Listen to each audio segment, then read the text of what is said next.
हमारे लिए आज बड़ी खुशी का दिन है। हालेलुया। दुनिया के मुजाहिब हैं और उनके मजहबी लीडर्स भी हैं।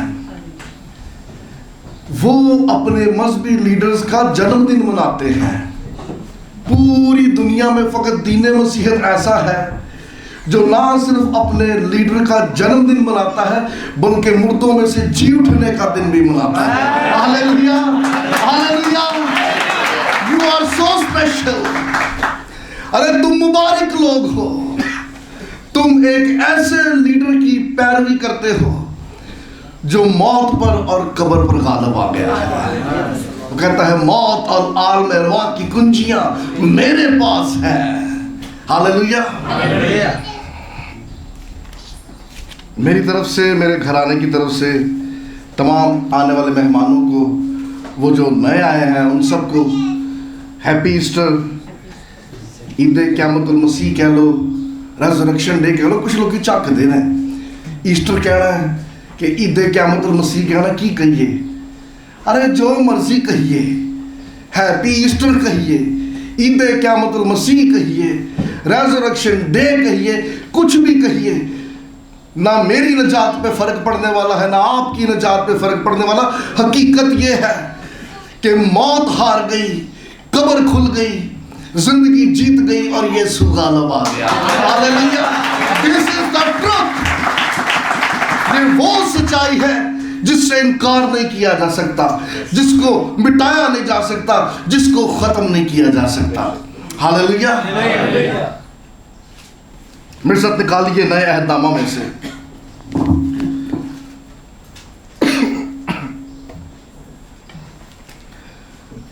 मत्ती रसूल की मार्फत लिखी गई अंजील,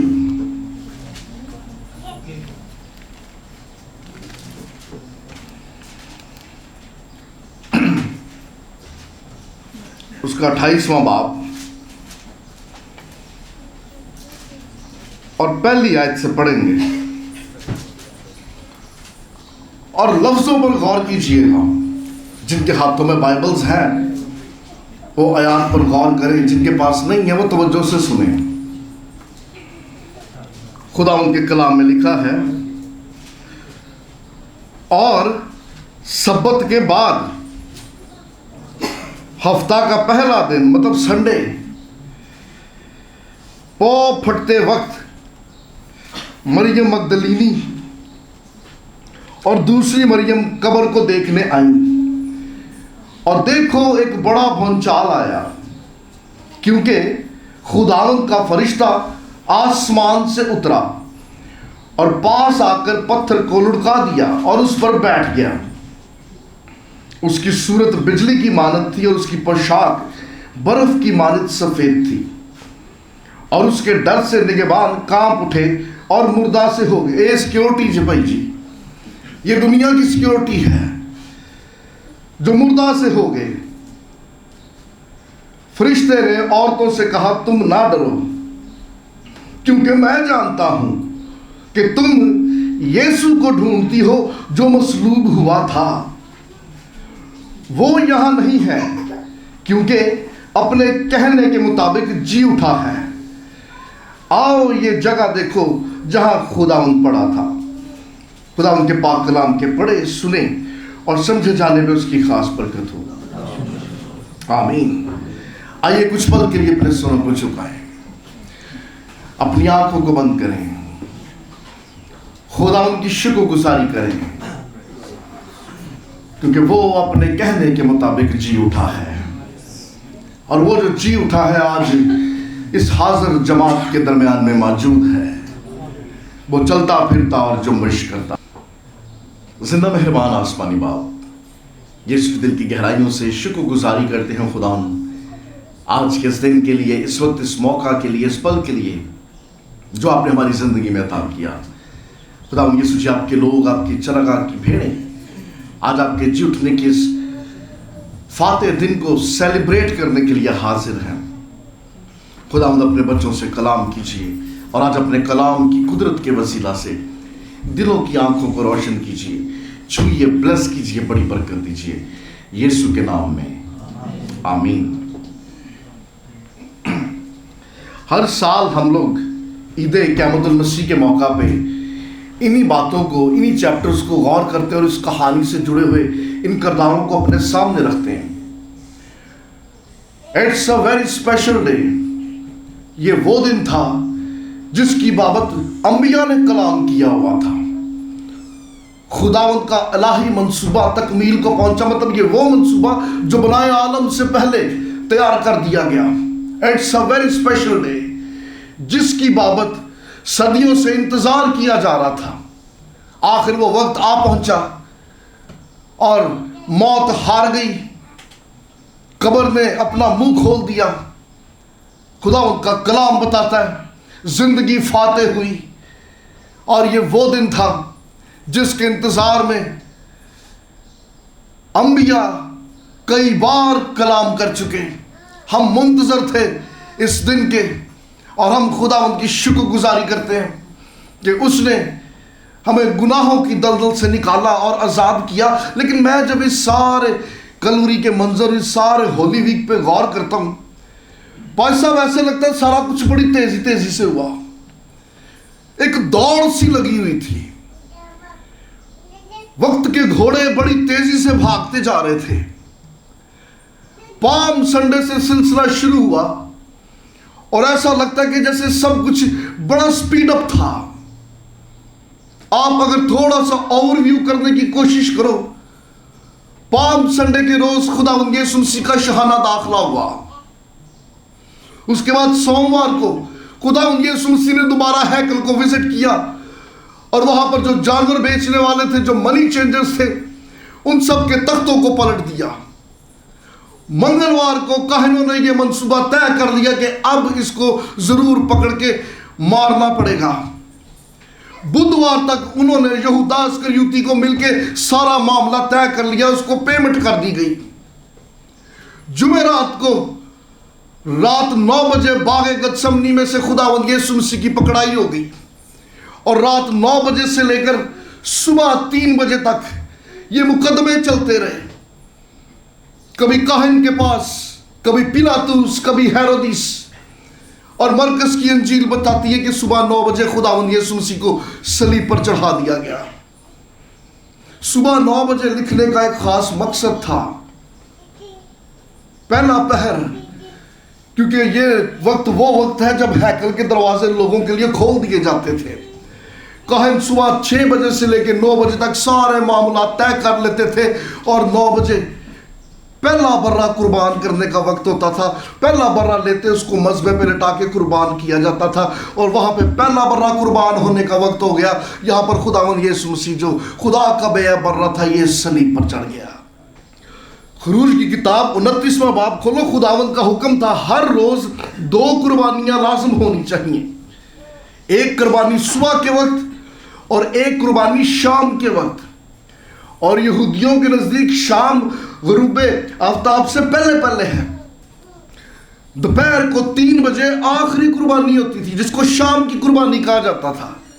खुदा उनका कलाम बताता है कि जैन जी 3 बजे अंधेरा छा गया, और जैसे ही अंधेरा छा गया, लियाकत भाई अब हैकल में अंधेरे में कुर्बानियां नहीं हो सकती क्योंकि अंधेरा हो गया है। तो तुसी अंदाजा करो, उन्होंने बर्रा चुक के मजबा तो रखा होना, तो छुरी भी तेज होनी है। और वो बर्रा जब छुरी को देखता हो ना, वो कहता हो ना कि बस 1-2 पल की बात है, अभी ये छुरी फिरी और मेरी जान गई। उसी पल अंधेरा छा गया, क्योंकि अब ये शाम की कुर्बानी मतलब आखिरी कुर्बानी होने वाली थी। और जब अंधेरा छा गया, वहां पर कलवरी से हमें आवाज आती है, बाप मैं अपनी रूह तेरे हाथों में सौंपता हूं। उस अंधेरे में हैकल में उस रोज कुर्बानी ना हुई, क्योंकि कलवरी के पहाड़ पर जो कुर्बानी हो रही थी, अब उसके बाद और किसी कुर्बानी की हाजत बाकी नहीं रही। हालेलुया। मैं जब उस मस्बे के ऊपर उस बर्रे को देखता हूं, वो बर्रा तो छाल मार के मस्बे तो नस गया होना है। अरे मेरी जिंदगी बच गई। आज एक छुरी मेरी गर्दन पे चलने वाली थी, मैं बच गया, मेरी मखलसी हो गई, मेरी निजात मिल गई। अरे मुझे उस बर्रे के अंदर जिसको मखलसी मिल गई, निजात मिल गई, आपकी और अपनी तस्वीर नजर आती है। ये मौत वाजबी थी, आपकी थी और मेरी थी, लेकिन चूंकि कलवरी पे खुदा का वो बेबर्रा कुर्बान हो गया, मुझे और आपको मखलसी मिल गई, निजात मिल गई। हालेलुया। खुदावंद का कलाम बताता है, आसमान से फरिश्ता आ गया, बड़ी कुदरत बड़े जलाल के साथ।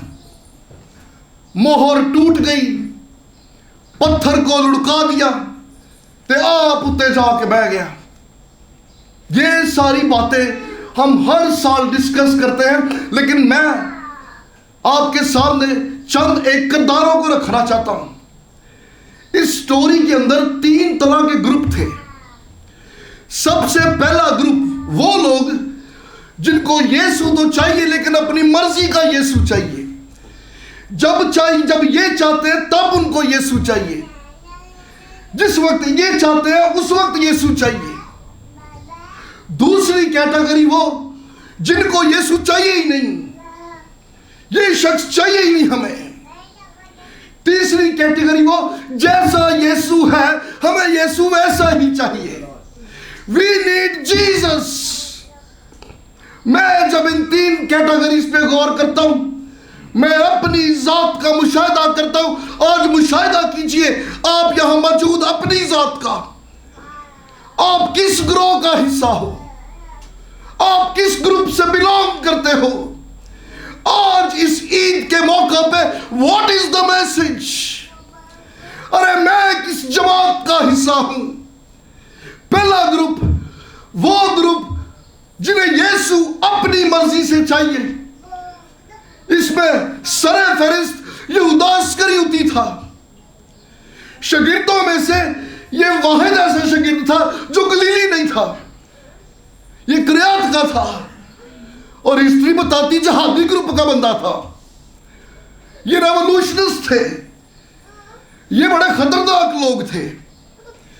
इन्हों किधरों पता लग गया, अरे गलील से एक उस्ताद आया, बड़ा कादर मुतलिक, बड़ा जोरावर, अजीब करामात उसके वसीला से होते।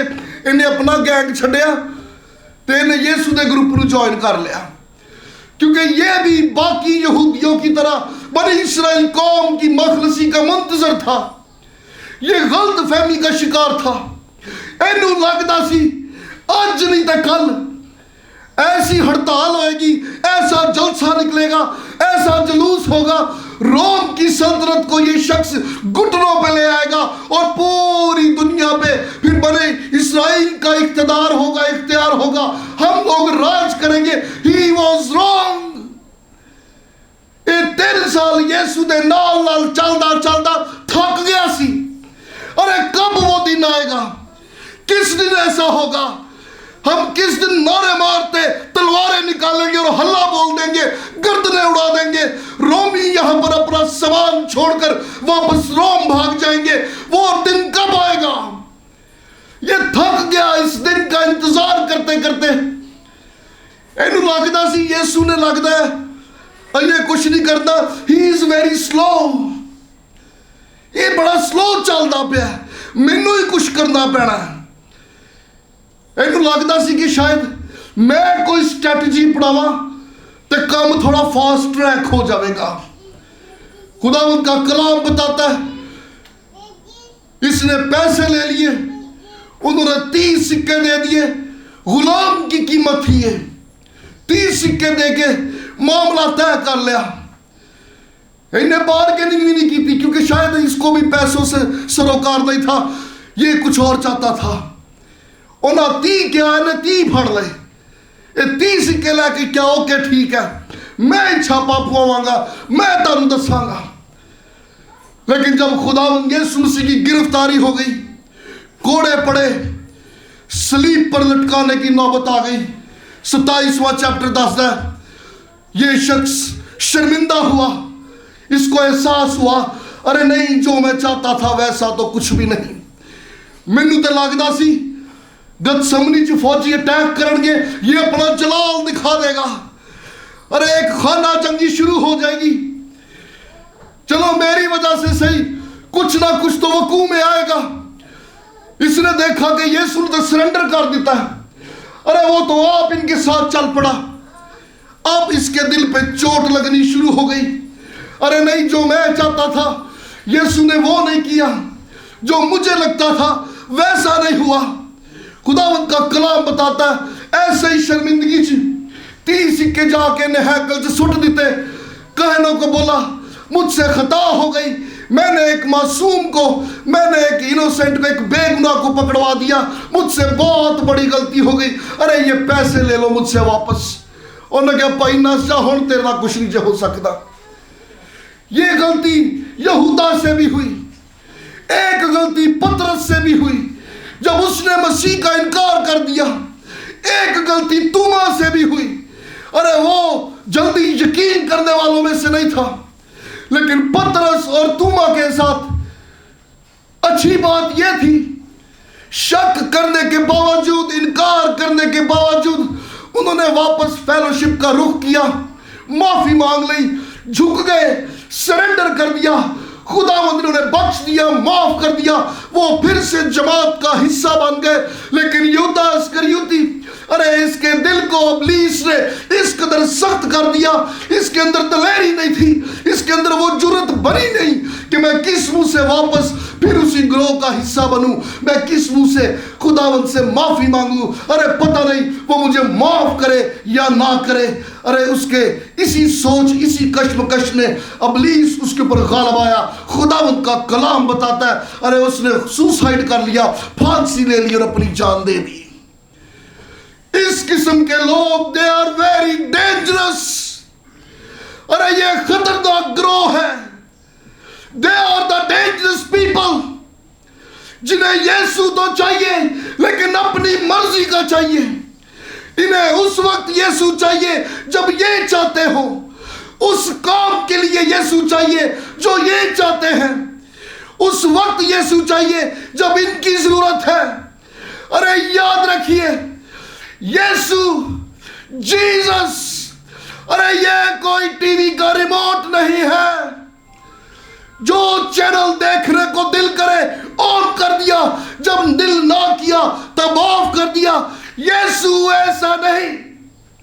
आज भी कुछ लोग यहूदा के ग्रोह से ताल्लुक रखते हैं, जिन्हें अपनी मर्जी का, अपने वक्त से, अपने जाती मुफाद, अपने काम के लिए यीशु चाहिए। अरे ऐसे लोगों की जब तवक्कुआत पूरी नहीं होती, वो बेदिल हो जाते हैं, नुकसान उठाते हैं, खुदावंद से दूर हो जाते हैं। गिरजा बदल लेंदे ने, इत्थे दे भाई जी मौत से नहीं जिंदे।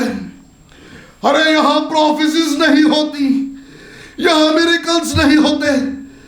ओ गिरजा बदलते रहते ने, लेकिन कभी हक की पहचान तक पहुंच नहीं पाते। This is the dangerous group.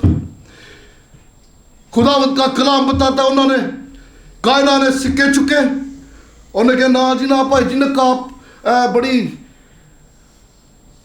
जो पैसे ने इन पाक ने, ये हैकल की थाली में नहीं जा सकते, बाकी हदिया भी नापाक होएगा।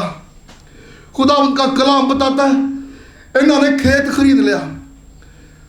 खेत भी देखो यीशु दे खून की कीमत नाल खरीदे है। तो खेत खरीदया खांदे आस्ते यासर, क्योंकि वहां पर वो लोग जो अजनबी थे, जो मुसाफिर थे, जिनकी शनाख्त नहीं होती थी, अगर हादसाती तौर पे उनकी मौत वाक़या हो जाती तो उनको दफनाने के लिए कोई जगह नहीं थी। उनको, उनकी डेड बॉडीज को कूड़े के ढेर पे फेंक देते, ना कोई वाली ना कोई वारस। वहां पर गिद्दे आती, उनके जिस्म को नोचती, वहां पर परिंदे आते, नोचते, खाते, या वो बदन गल सड़ जाते।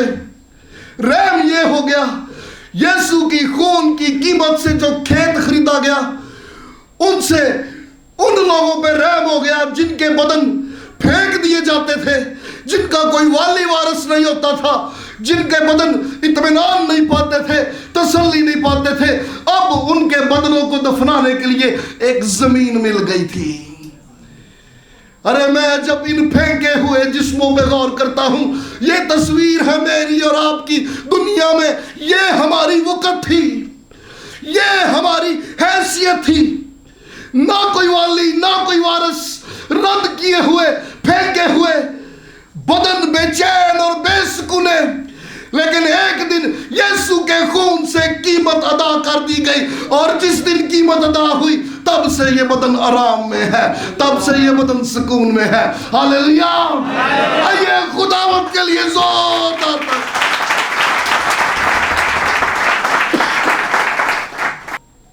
मतलब यीशु के खून की कीमत एक कौम एक कबीले के लिए नहीं, गैर कौम वाले भी उस खून के वसीला से आराम पाते हैं। हालेलुया। अरे आपका बैकग्राउंड, आपकी कौम, आपका कबीला, आपकी जुबान, आपका कल्चर, आपकी सकाफत, आपका माशरा, ये कुछ भी क्यों ना हो, यू बिलोंग टू जीसस। अरे तुम यीशु की मलकियत हो, तुम उसके लहू से खरीदे गए हो। हालेलुया। पहला ग्रुप जिन्होंने अपनी मर्जी का यीशु चाहिए। मैं किहड़े ग्रुप च वां? मैनू भी तो नहीं अपने टाइम नाल अपनी मर्जी का यीशु चाहिए। दूसरा ग्रुप उस तो भी डेंजरस,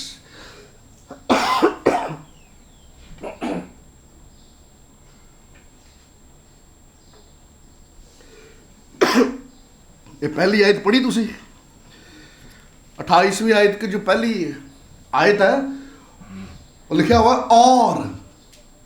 और याद रखना ये लफ्ज और जब जब जिस जिस आयत में आए, और उर्दू ग्रामर में हेल्पिंग वर्ब है। इसका मतलब कि सिलसिला कलाम अभी जारी था, और से पहले पीछे क्या हुआ वो देखना बड़ा जरूरी है। आपको दूसरी कैटेगरी के लोग नजर आ जाएंगे। यहां पे देखो 28वें चैप्टर में ऊपर की आयत 62, 63, दूसरे दिन जो तैयारी के बाद का दिन था। तैयारी का दिन कौन सा था जी? मैं तैयारी का दिन जुम्मा सी, जिस दिन यीशु मसीह को मसलूब किया गया, वो तैयारी का दिन था, क्योंकि सैटरडे वो सब्बत, सब्बत से पहले तैयारी का दिन होता था, सब्बत की तैयारी करनी होती थी। और यहां पे लिखा हुआ है दूसरे दिन जो तैयारी के बाद का दिन था, मतलब सैटरडे।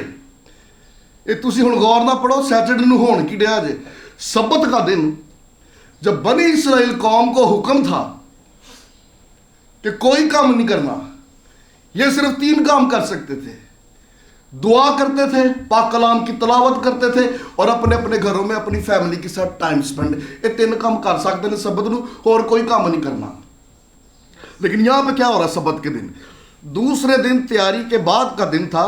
सरदार काहन और फरीसियों ने पिलातुस के पास जमा होकर कहा, खुदावंद हमें याद है उस धोखेबाज ने जीते जी कहा था कि मैं 3 दिन के बाद जी उठूंगा। बस हुक्म दे के तीसरे दिन तक कब्र की निगरानी की जाए, ऐसा ना हो कि शागिर्द उसकी लाश को चुरा ले जाए। ये होने आज सब्बत वाले दिन। ये वो लोग हैं जो खुदावंद यीशु मसीह की पूरी खिदमत के दौरान इल्जाम ही लगाते आए हैं कि ना तू सब्बत को मानता, ना तेरे शागिर्द सब्बत को मानते, ना बुजुर्गों की रिवायतों को मानते, तुम सब्बत को तोड़ते हो। सब्बत की तालीम देने वाले आज यहां पर खुद सब्बत को तोड़ रहे हैं। कानून के एतबार से, शरीयत के एतबार से इनको या तो हैकल में होना चाहिए था, पाक कलाम की तलावत करते, दुआ करते, या अपने घरों में होना चाहिए था। लेकिन यीशु वास्ते इन्होंने सब्बत भी तोड़ दिता।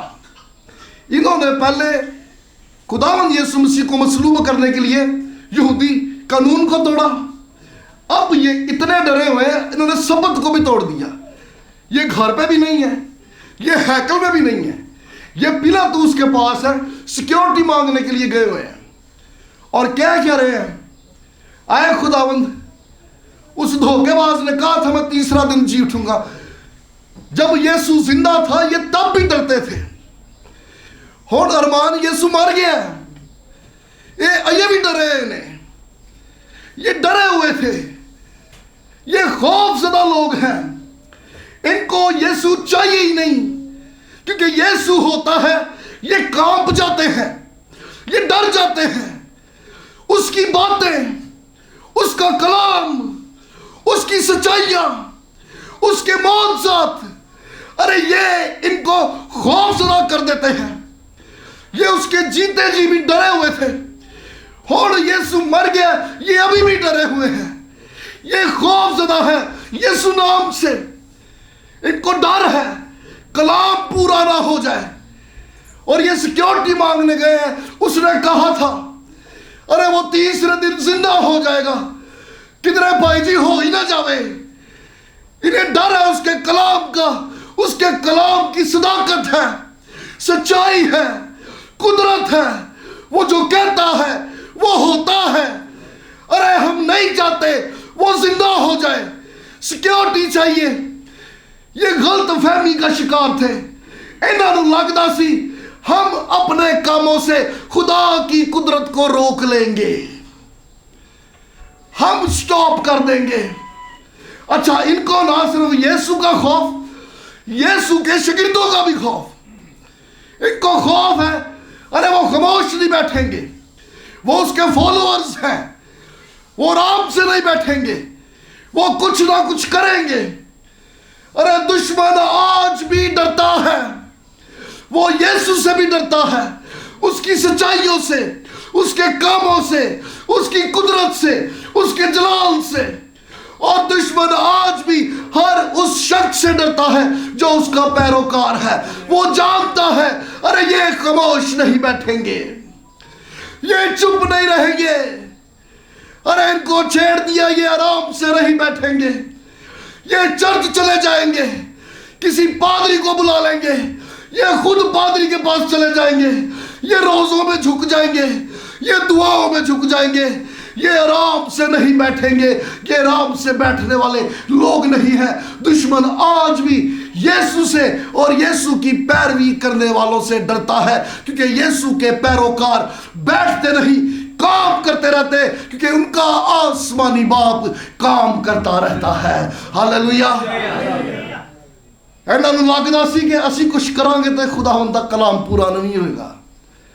तो कीता की उतो फौजी लैन, फौजी ले आके पाई साहब कबर के सामने खिलारते हैं, ऊपर मोहर कर दी, स्टैंप हो गया कि अब ये रोमी सरकार की प्रॉपर्टी है, अब इसे कोई छू नहीं सकता। लेकिन एक बात बड़ी काबिल गौर है, इन्होंने पादरी साहब जो किया कबर के बाहर ही किया।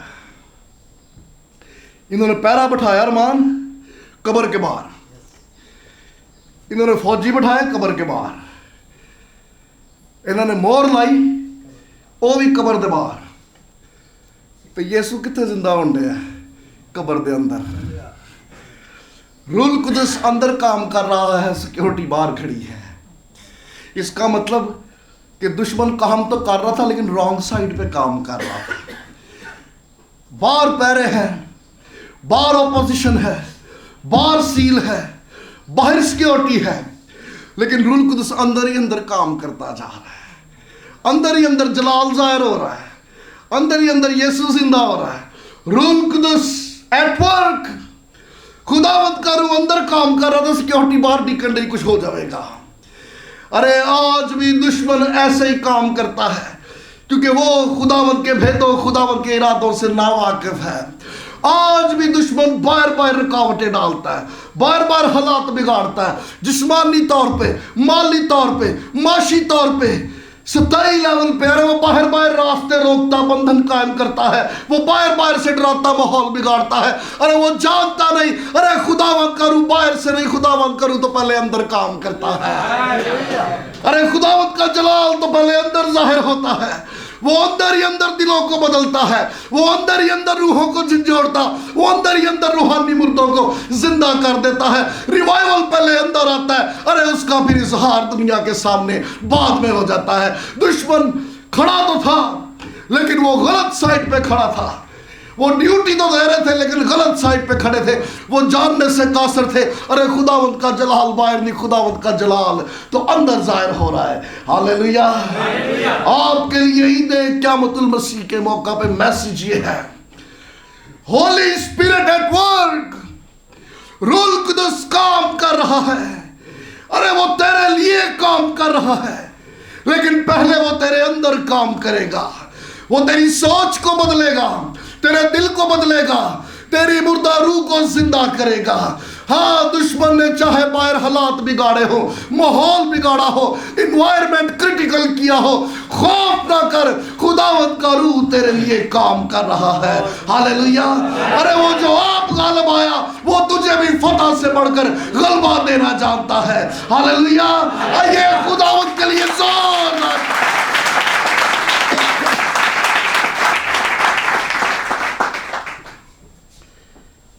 ये ग्रुप बहुत डेंजरस सी, दे डोंट वांट जीसस, यीशु चाहिए ही नहीं। इन्हां नूं लगदा सी साडियां कोशिशां खुदावंद की कुदरत, खुदावंद के काम को रोक देंगी, बट दे डोंट नो। खुदा का बंदा अयूब कहता है खुदावंद तेरे इरादे रुक नहीं सकते। खुदा जो इरादा करता है वो काम तकमील को पहुंचता है, वो काम हो के रहता है। दुश्मन किन्ना भी राह रोक ले, किन्ने भी पैरे हों, जो कुछ मर्जी हो जाए, खुदावंद तेरे इरादे रुक नहीं सकते। आमीन।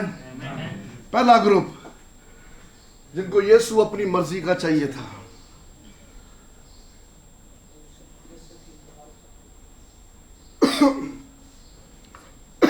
दूसरा ग्रुप जिन्होंने यीशु चाहिए ही नहीं, तीसरा और आखिरी ग्रुप यहां पे लिखा हुआ है सब्बत के बाद हफ्ते के पहले दिन पांव फूटते वक्त, इट्स अ डार्क टाइम, हर पासे हनेरा सी एल्बर्ट, कुछ नजर नहीं आ रहा, लेकिन वो जो खुदावंद से प्यार करते हैं वो जागे हुए हैं। मसीह की मोहब्बत उनको जगाया है।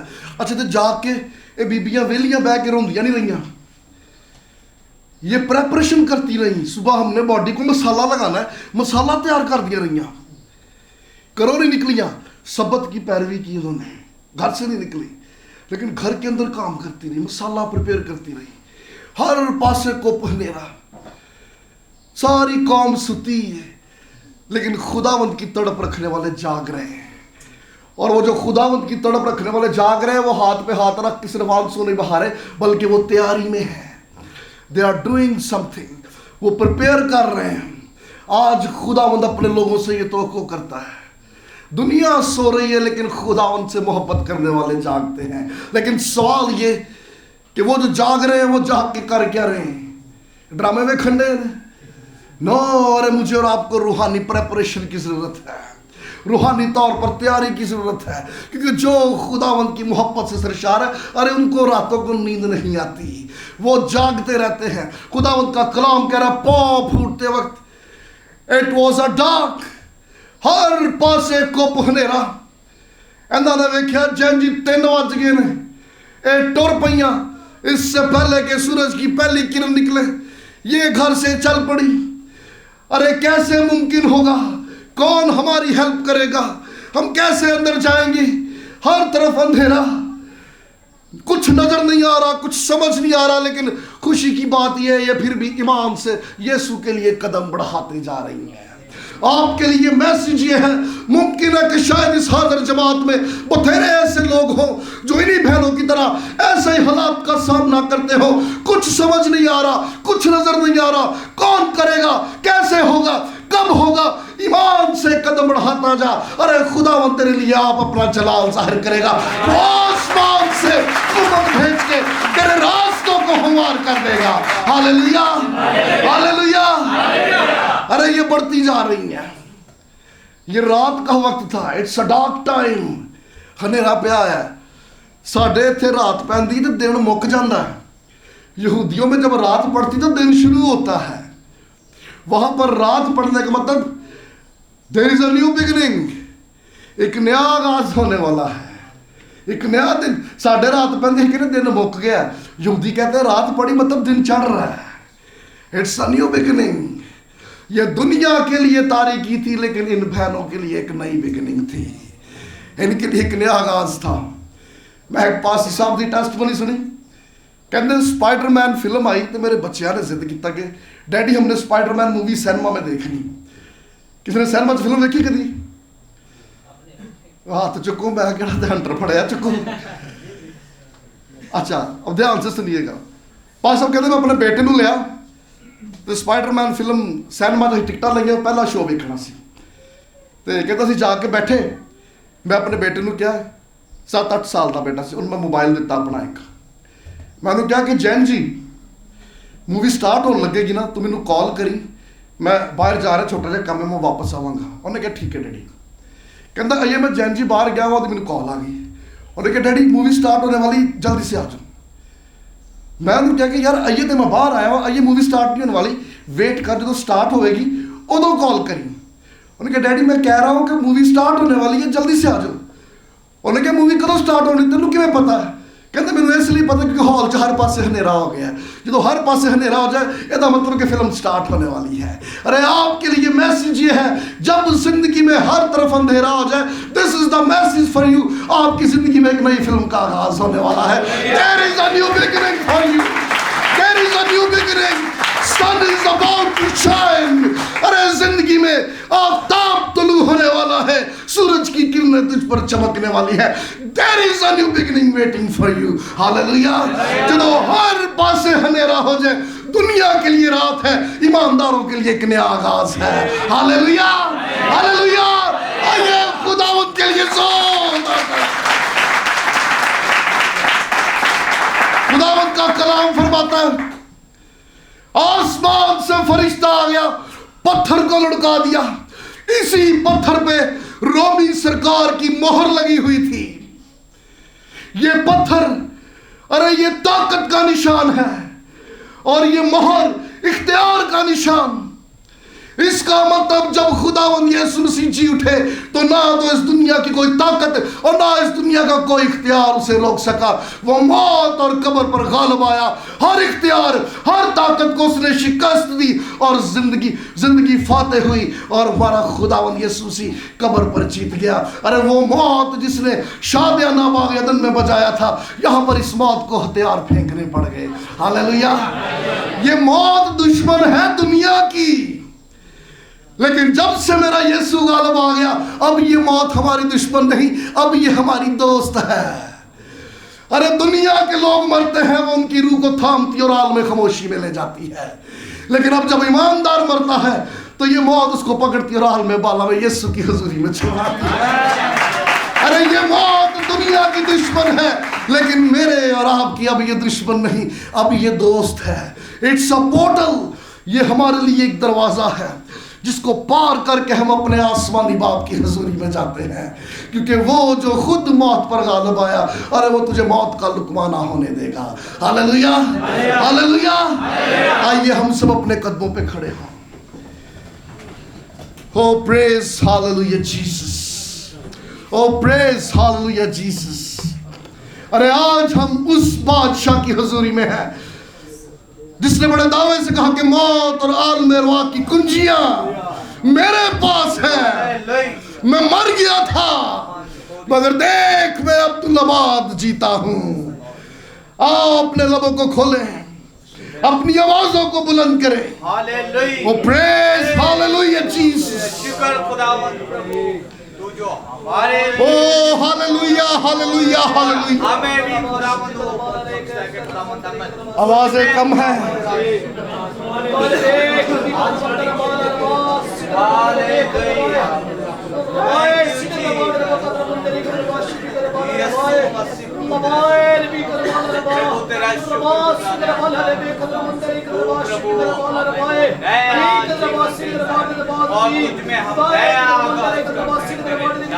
ओ हालेलुया, हालेलुया, हालेलुया, हालेलुया।